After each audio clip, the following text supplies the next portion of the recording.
Halo, Assalamualaikum warahmatullahi wabarakatuh. Kali ini kita akan belajar tentang bab penilaian saham. Nah, bab penilaian saham ini bisa kalian pelajari, dan sebelumnya ada juga video tentang penilaian obligasi ya. Jadi saya harapkan kalian menonton dua-duanya. Oke, langsung lanjut aja. Di sini sub CPMK untuk penilaian saham, itu yang pertama adalah kalian diharapkan mampu menjelaskan arus kas yang berkaitan dengan saham, kemudian beberapa pendekatannya, kemudian karakteristik saham biasa dan saham preferen, dan juga menjelaskan pasar saham dan mekanisme transaksi saham di bursa. Nah, langsung masuk dalam inti materi di sini untuk penilaian saham biasa gitu ya. Itu memang kita penilaiannya itu lebih sulit dibandingkan dengan penilaian obligasi. Nah, alasannya itu adalah 3 hal yang ada di layar. Yang pertama itu adalah arus kas yang dihasilkan saham biasa itu tidak pernah dapat diketahui terlebih dahulu, beda sama obligasi kayak gitu. Kemudian yang kedua, saham biasa itu tidak punya jangka waktu tempo. Kalau kalian lihat di penjelasan penilaian obligasi, di situ dijelaskan salah satu karakteristik obligasi itu adalah adanya maturity atau adanya jangka waktu tempo. Nah, sementara di saham itu tidak ada. Terus yang ketiga, tidak ada cara yang mudah untuk menentukan berapa tingkat keuntungan yang disyaratkan oleh pasar. Nah, nilai saham biasa itu memang ditentukan berdasarkan nilai saham nilai sekarang gitu ya, arus kas yang akan dihasilkan saham biasa pada masa yang akan datang. Jadi itulah 3 alasan kenapa penilaian saham itu lebih sulit dibandingkan penilaian obligasi. Langsung masuk ke dalam arus kas investasi saham. Nah, di sini langsung saja saya hadapkan pada satu contoh soal di situ, di mana Anda mempertimbangkan untuk membeli satu lembar saham pada hari ini, dan saham tersebut akan dijual 1 tahun kemudian dengan harga Rp7.000. Anda memprediksi saham tersebut akan membayarkan dividen sebesar Rp1.000 per saham. Jika Anda mensyaratkan tingkat keuntungan sebesar 25% atas investasi saham tersebut, berapakah harga saham yang bersedia Anda bayarkan? Jadi kita disuruh menghitung berapa harga saham yang bisa kita bayarkan, alias P0-nya gitu ya, atau nilai harga saham sekarang. Di situ tertulis rumus dari P0 itu adalah D1 plus P1 dibagi dengan 1 plus R, di mana di situ D1 ini itu adalah dividen kas yang dibayarkan pada akhir periode, kemudian P1-nya itu adalah harga pada satu periode waktu yang akan datang, kemudian R itu adalah tingkat keuntungan yang disyaratkan pasar atas investasi tersebut. Jadi kalau kita masukkan dari contoh soal yang ada di layar ke dalam rumus ini, maka hasilnya adalah P0 atau nilai sekarang itu adalah D1-nya adalah 1.000 ya kan, dividen sebesar Rp1.000 per saham. Di sini kemudian P1-nya itu adalah sebesar 7.000, kemudian R-nya sebesar 25%, kalau kita desimalkan adalah 0,25. 1.000 ditambah dengan 7.000 sama dengan 8.000 dibagi dengan 1,25. Hasilnya adalah 6.400. Jadi dapat disimpulkan bahwa nilai sekarang atau harga saham sekarang itu sebesar 6.400. Tuh. Nah, ada 4 pendekatan yang dapat kita gunakan untuk menentukan nilai saham biasa. Ingat ya, ini nilai saham biasa. Ada 4, yaitu yang pertama adalah zero growth dividend atau pendekatan dividen tetap. Kemudian yang kedua itu adalah constant growth dividend atau pendekatan dividen dengan pertumbuhan biasa. Kemudian yang ketiga adalah non-constant growth dividend atau pendekatan pertumbuhan dividen yang tidak tetap. Kemudian yang keempat adalah required rate of return atau pendekatan komponen tingkat keuntungan yang disyaratkan. Nah, pendekatan yang pertama yaitu zero growth dividend. Nah, di sini pendekatan ini menganggap bahwa besar dividen kas yang dibayarkan itu tetap setiap tahunnya. Jadi tidak ada perubahan besaran dividen yang dibagikan di tahun-tahun berikutnya gitu. Jadi selalu flat sama semua. Nah, pendekatan ini lebih tepat untuk menentukan nilai saham istimewa sebenarnya daripada saham biasa memang. Nah, berdasarkan pendekatan ini, rumusnya itu adalah P0 sama dengan D dibagi dengan R, alias dividen dibagi dengan profit rate-nya, tingkat keuntungan yang disyaratkan. Sebagai contoh, di situ ada perusahaan PT Sang Surya punya kebijakan pembagian dividen yang tetap setiap tahunnya sebesar Rp1.000 per saham. Ingat, di situ ada clue yaitu dividen yang tetap, berarti dia zero growth dividend ya, sebesar Rp1.000 per saham. Jika tingkat keuntungan yang disyaratkan sebesar 20%, berapakah nilai saham tersebut? Langsung kita masukkan ke dalam rumus, yaitu P0 sama dengan D per R. D-nya di situ itu adalah Rp1.000 dan R-nya adalah 20%. Jadi kita masukkan di sini, ini adalah D, kemudian ini adalah R. Jadi kalau kita hitung, yaitu 1.000 dibagi dengan 0,20, hasilnya adalah 5.000. Jadi nilai sahamnya yaitu Rp5.000 per saham. Itu untuk zero growth dividend. Nah, setelah tadi pendekatan yang pertama, sekarang kita pindah ke pendekatan yang kedua, yaitu constant growth dividend. Nah, di pendekatan ini ada anggapan bahwa suatu perusahaan membayarkan dividen kas setiap tahunnya dengan pertumbuhan yang tetap. Jadi ada namanya growth atau G ya di sini yang disimbolkan dengan G atau pertumbuhan atau growth yang tetap. Jika misalnya D0 merupakan besarnya dividen yang baru dibayarkan perusahaan, maka dividen pada tahun yang akan datang alias tahun depannya itu kita hitung D1 gitu. Jadi D0 itu adalah dividen yang baru dibayarkan perusahaan. Kemudian tahun berikutnya maka dia baru dihitung dengan D1. Nah, rumus dari D1 itu adalah hasil perkalian dari D0 dikali dengan 1 ditambah dengan growth-nya. Nah, G ini atau growth-nya itu biasanya dalam bentuk persentase yang akan kita ubah jadi desimal.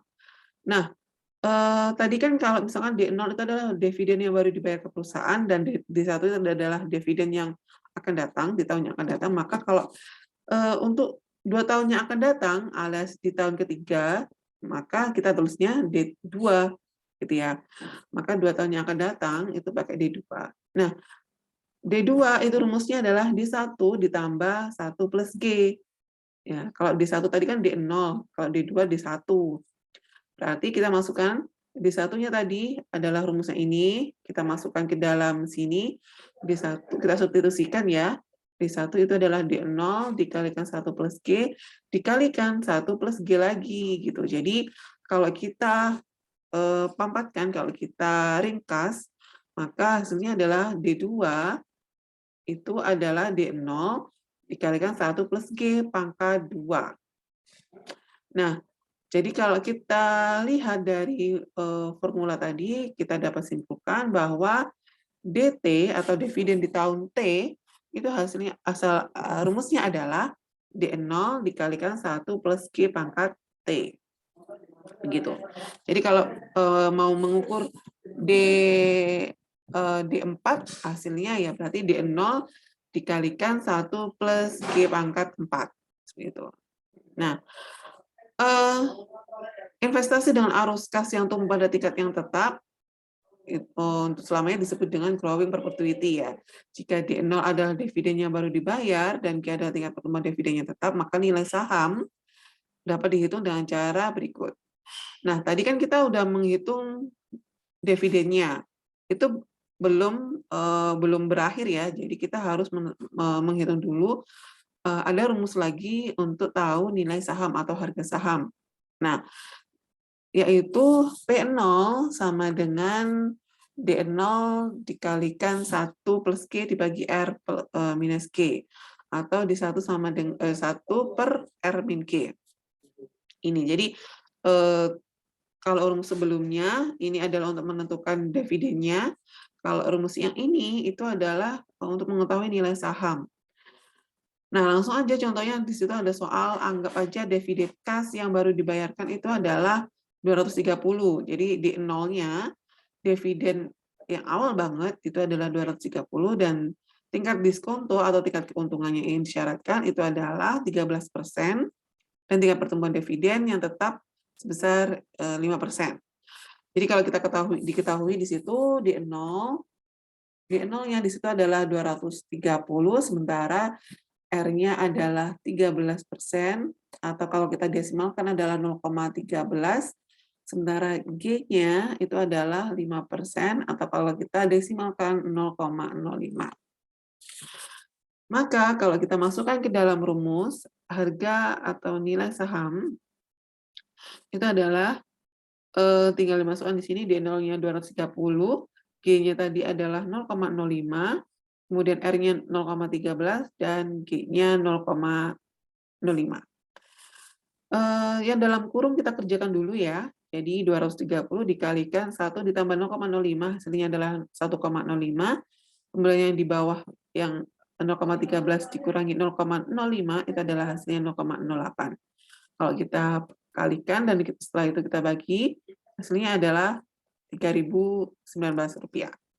Jadi dari contoh soal yang ini, maka nilai atau harga saham di hari tersebut hari ini adalah Rp3.019. Nah, pendekatan ini sebenarnya juga bisa digunakan untuk menghitung harga saham pada suatu saat tertentu. Jadi untuk P di tahun T, gitu ya. Tidak hanya untuk P0 aja, tapi juga bisa untuk PT alias P di tahun T. Rumusnya itu yang tertulis di layar ya. Jadi untuk menghitung harga saham di tahun T, itu adalah DT dikalikan dengan 1 plus G dibagi dengan R min G, atau DT min 1, T plus 1 dibagi dengan R min G. Jadi kalau kita misalkan mau mencari harga saham di tahun kelima, berarti harga saham tahun kelima berarti kita menggunakan dividen di tahun ke-6, ya, 5 plus 1 dibagi dengan R min G, atau menggunakan dividen tahun ke-6 dibagi dengan R min G. Gitu. Nah, sebagai contoh di situ ada soal Anda ingin mengetahui harga saham pada tahun kelima atau P5.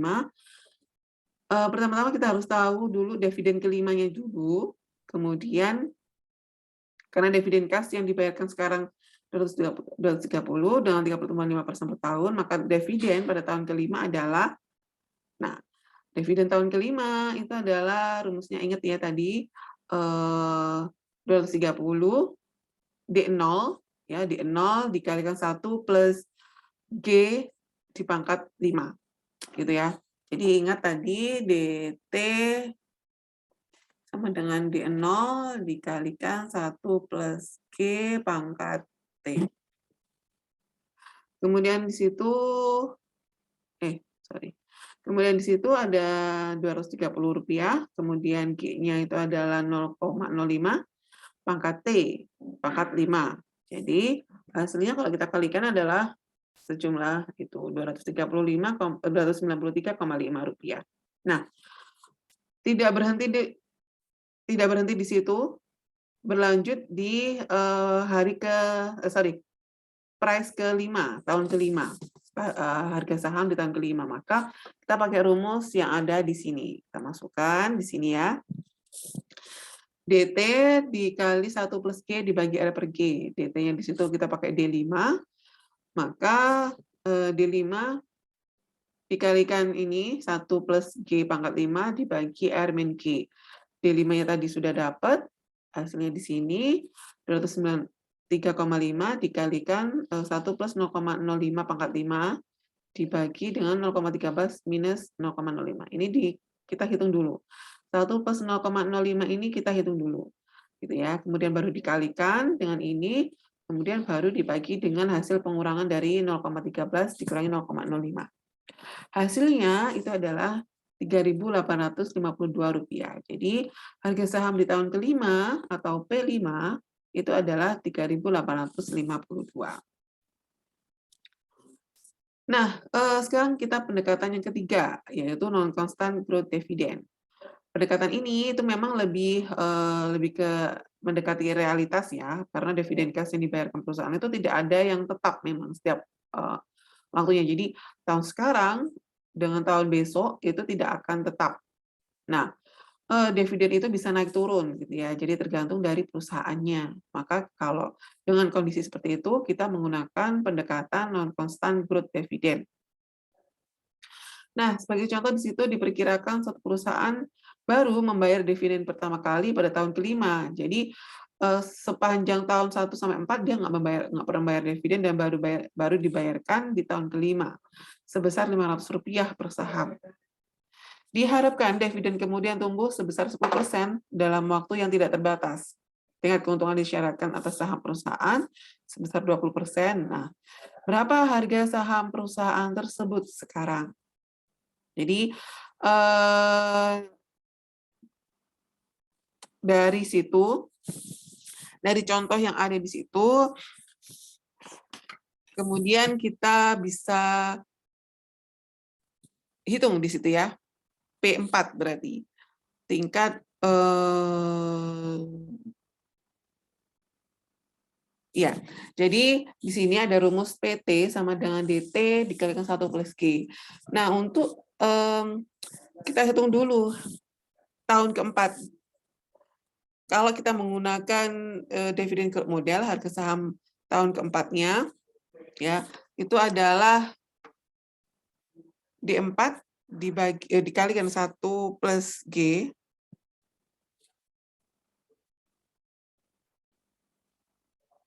1 plus G, 1 plus G, G-nya di situ adalah growth-nya 10%.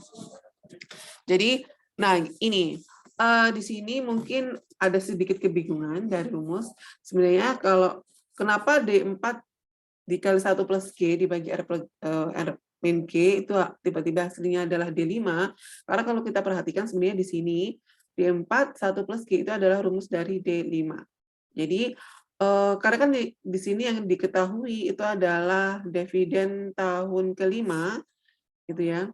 Maka kita pakai ya sesuai yang diketahui di situ. Maka di situ 500 dibagi dengan R-nya 20% dan G-nya 10%.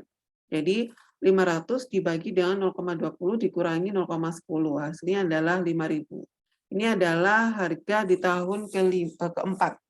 Nah, jika saham bernilai 5.000, kita lompat ke sini ya.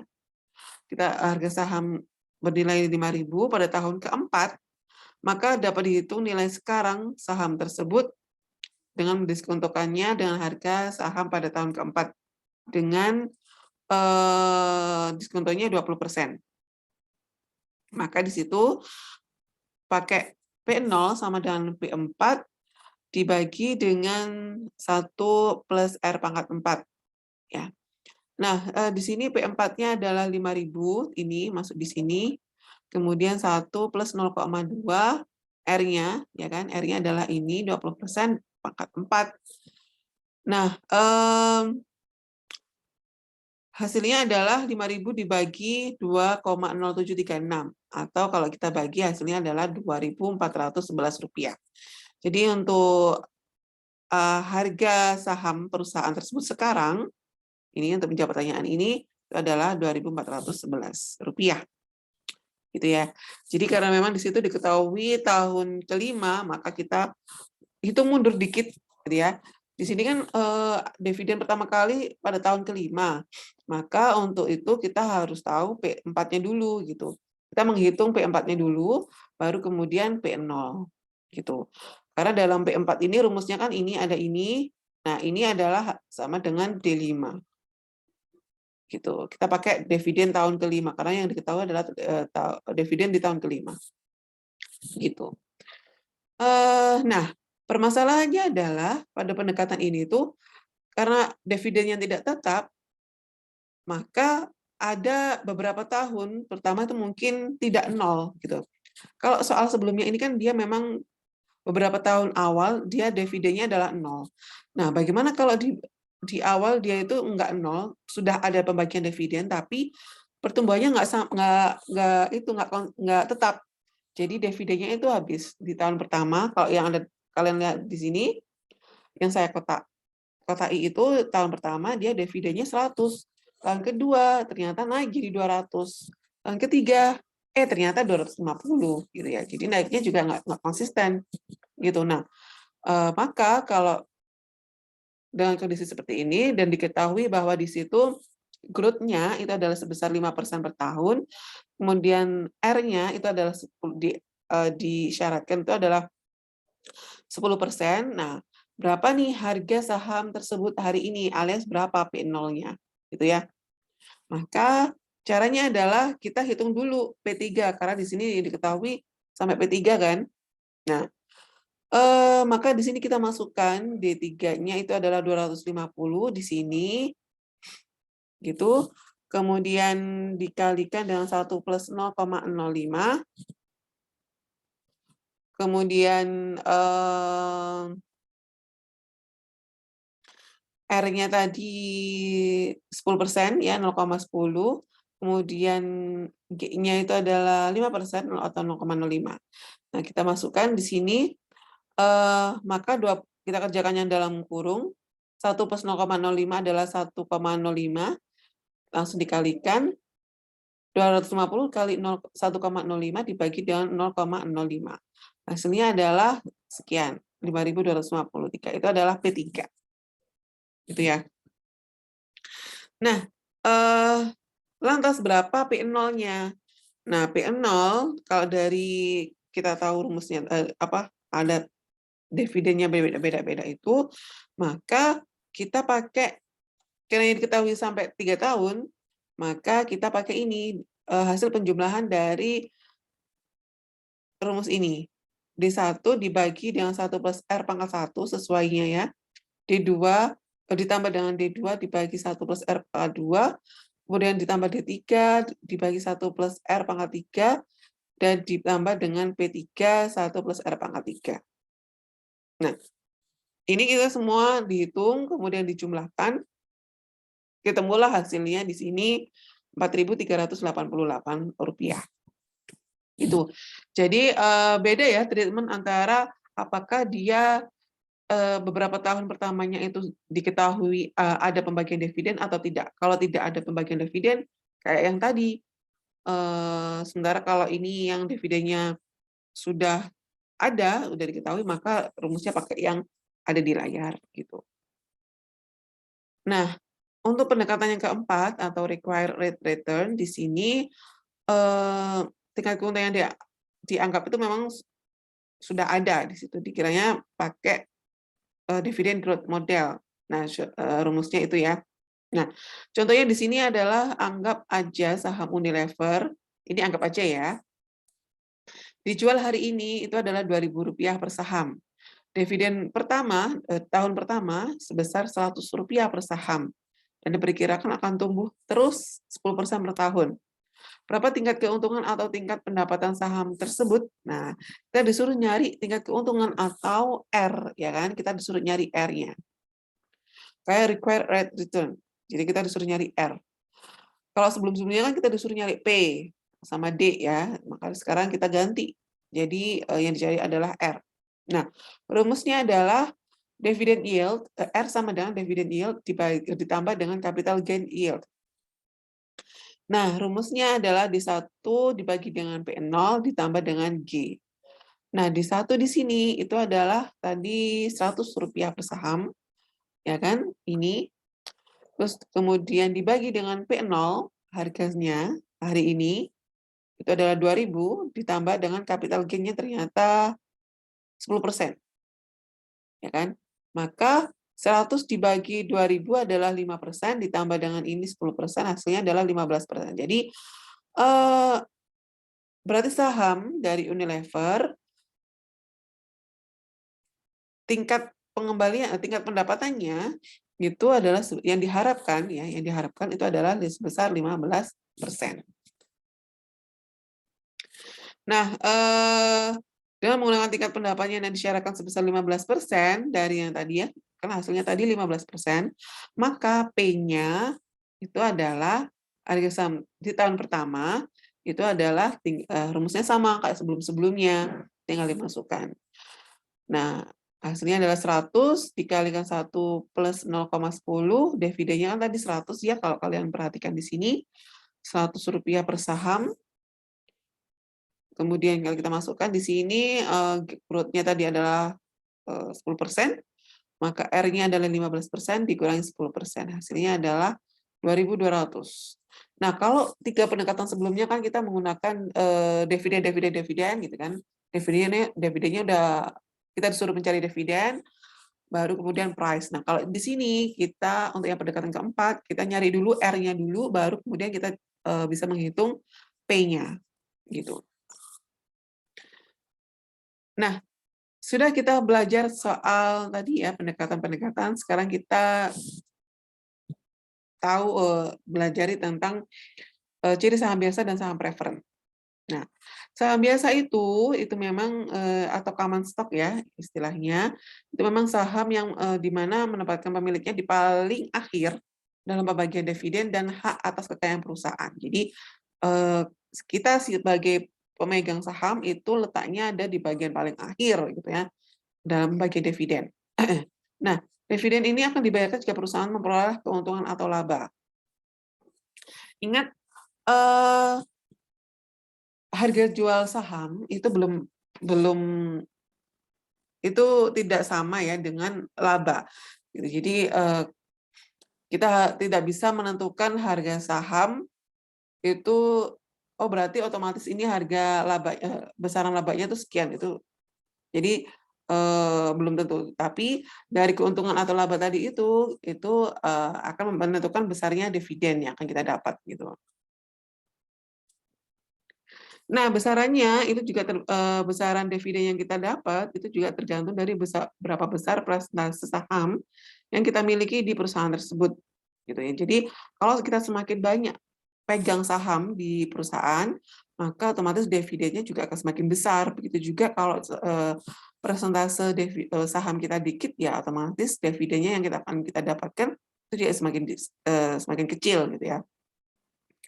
Nah, kelebihan dan kekurangan dari saham biasa bisa kalian lihat di layar. Di situ ada yang bisa dipelajari sendiri ya. Jadi memang kelebihannya memang tidak ada jatuh tempo, kemudian tidak ada kewajiban bayar dividen kepada pemegang saham, itu saham biasa. Ini kelebihan dari sisi perusahaan ya. Itu adalah tidak adanya kewajiban untuk membayar dividen, kemudian punya risiko yang lebih rendah gitu ya dibandingkan saham preferen. Nah, ini kekurangannya adalah jika pemegang saham ini melakukan penjualan saham, maka akan adanya ancaman gitu ya, keseimbangan kendali yang dipegang oleh mayoritas gitu. Nah, ya misalkan kalian baca sendiri di situ. Kemudian, nah ini saham preferen itu adalah saham istimewa ya. Di situ ada keuntungan dan kerugian. Saham preferen enaknya itu adalah memang dia didahulukan dibandingkan saham biasa. Jadi pembagian dividennya itu dia ada di urutan yang lebih awal dibandingkan dengan saham biasa gitu.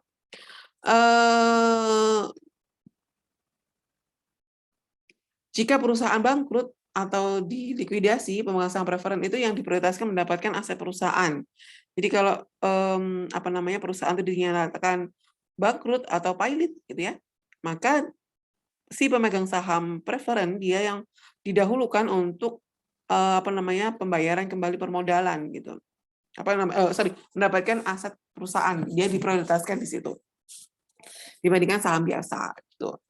Nah, enaknya lagi saham preferen itu bisa ditukar gitu ya dengan saham biasa gitu. Nah, tidak semua saham preferen itu diperjualbelikan di perusahaan saham, tergantung dari perusahaan tersebut gitu. Nah, tidak enaknya atau kerugiannya kalau kita udah menjual saham preferen kita tidak bisa membeli saham perusahaan itu lagi gitu. Nah, kemudian ini juga lebih sulit dijual belikan karena memang jumlahnya memang lebih sedikit gitu ya. Karakteristik di sini untuk saham biasa dan saham preferen ya hampir mirip ya sama kayak tadi, kekurangan sama kelebihan. Bisa dibaca sendiri di layar atau di screenshot gitu ya, dipelajari. Nah, jenis-jenis saham preferen itu ada 5 di sini. Partisipasi, kemudian convertible, disesuaikan, preferen yang bisa ditebus, dan kumulatif. Nah, ya mungkin ini tidak akan saya jelaskan lebih panjang karena di situ ada penjelasannya. Kalau saham preferen partisipasi itu jenis saham preferen yang memberikan pengurangan dividen tahanan kondisi yang sudah ditentukan. Jadi ada kondisi-kondisi, misalkan di situ jumlah dividen, ketika jumlah dividen yang diterima pemegang saham biasa itu melebihi jumlah per saham yang ditetapkan. Nah, itu namanya preferen partisipasi. Kalau preferen convertible, di situ saham preferen itu dapat ditukar atau dikonversikan dengan jenis saham biasa. Gitu ya. Kemudian preferen yang disesuaikan itu memang disesuaikan itu maksudnya adalah jenis saham preferen di mana dividen yang dibayarkan bervariasi. Jadi ada bermacam-macam di situ dividennya. Nah, nilai dividen dari saham preferen ini ditentukan berdasarkan pergerakan kurs dan suku bunga acuan. Jadi memang namanya juga preferen disesuaikan ya. Jadi ada patokannya di situ kurs dan suku bunga acuan. Jadi kalau kurs naik ya naik, kurs dan bunga fluktuatif ya itu bisa naik turun gitu, tergantung dari suku bunga acuan gitu. Jika suku bunga acuan turun ya dividen turun, kalau suku bunga acuannya naik ya maka dia dividennya juga naik. Kalau preferen yang dapat ditebus itu yang dapat ditebus oleh penerbit atau perusahaan pada nilai yang ditetapkan. Jadi perusahaan itu bisa membeli kembali dari saham yang kita pegang gitu. Nah, kalau preferen kumulatif itu adalah saham preferen yang mengharuskan perusahaan membayar semua dividen termasuk tunggakan dividen sebelumnya kepada pemegang saham ini. Jadi memang ini lebih prioritas ya dibandingkan saham biasa. Jadi kalau perusahaan punya dividen yang mau dibagikan tapi belum dibayarkan, maka dia wajib membayar dividen-dividen yang sudah yang sebelumnya yang dikumulatifkan kepada pemegang saham. Nah, contohnya di sini kalau kita lihat di BEI Bursa Efek Indonesia, maka perusahaan-perusahaan yang dia belakangnya ada P, huruf P, itu artinya dia preferen, tapi tidak ada juga yang tidak pakai P gitu ya. Contohnya di situ Century Tekstil Industri, Squip Indonesia itu juga tidak ada P-nya, tapi dia menawarkan saham preferen. Nah, saham syariah di sini karena kalian adalah jurusan ekonomi syariah, maka harus tahu ternyata ada namanya saham syariah. Nah, di sini saham syariah itu dia adalah saham yang memang bergerak atau investasinya tidak bertolak belakang dengan prinsip syariah, gitu ya. Termasuk dalam penyertaan modal, pengelola di perusahaan yang dia operasionalnya juga tidak bertolak belakang dengan prinsip syariah seperti itu. Nah, indeksnya kita punya indeks nih namanya indeks saham syariah, ada 4 di sini yang bisa dirangkum. Yang pertama adalah JII Jakarta Islamic Index, kemudian ada IDX MES BUMN 17, kemudian indeks saham syariah Indonesia atau ISSI, kemudian ada juga Jakarta Islamic Index 70. Nah, ya kalian bisa tahu list-list saham syariah itu dari keempat indeks ini gitu ya. Yang paling umum digunakan itu adalah JII atau Jakarta Islamic Index. Nah, mekanismenya itu kalau kita mau perjual beli saham, ya itu ada investor jual, ada investor beli, gitu kan. Masuk di dalam bursa semuanya. Semuanya itu ada di dalam bursa. Kalian kalau mau beli saham, itu kalian lebih baik daftar dulu gitu ya. Mungkin sekarang ada banyak sekali penyedia seperti Bibit gitu kan, apalagi anak-anak milenial, anak-anak generasi Z itu sangat mudah sekali untuk mau beli saham. Kalau dulu saham itu terkesan eksklusif dan hanya orang-orang tertentu yang paham saham, sekarang informasi, teknologi, media itu sudah terbuka lebar dan kalian bisa explore itu sangat banyak gitu ya. Jadi kalau sekarang lagi banyak kemarin itu mungkin bisa beli di Bibit atau beli di aplikasi iPod atau MNC. MNC itu juga kalau nggak salah, mohon dikoreksi ya, itu ada MNC syariah juga. Nah, otomatis sebelum kalian bisa beli saham, kalian diwajibkan untuk membuka rekening khusus untuk efek untuk beli saham ini, gitu ya, dengan minimal ya 100.000 misalnya untuk membuka rekening rekening efek itu tadi di bursa kalian minimal 100.000 gitu untuk sebelum melakukan transaksi gitu. Ya, kemudian nah ada namanya hari bursa. Ketika kalian membeli saham di pasar saham di bursa, itu tidak langsung otomatis selesai, ada namanya hari bursa. Ya, jadi transaksi itu baru selesai, itu biasanya 2 sampai 3 hari ya, gitu ya, hari bursa. Gitu. Jadi ketika misalkan kalian ingin membeli sahamnya BSI gitu ya, sahamnya BSI kalian beli hari ini, ya memang disesuaikan pada hari itu, tapi selesainya proses semua baru kelar itu adalah H+2 atau biasanya ya ada H+3 juga gitu. Jadi sampai ada notifikasi masuk ke email kalian bahwa sudah beres transaksinya. Nah itu. Nah, oke, sekian terima kasih banyak. Terima kasih karena sudah menyaksikan penjelasan saya dan saya harap ilmu ini bermanfaat buat kalian gitu ya. Nah, untuk materi-materi selanjutnya bisa kalian lihat di playlist manajemen keuangan dan bisa kalian lihat sendiri masing-masingnya ada tiap materi ada saya jelaskan di situ. Oke, sekian dulu saya tutup, saya akhiri. Alhamdulillahirabbil alamin, subhanakallahumma wa bihamdika, asyhadu an la ilaha illa anta, astaghfiruka wa atubu ilaik. Wassalamualaikum warahmatullahi wabarakatuh.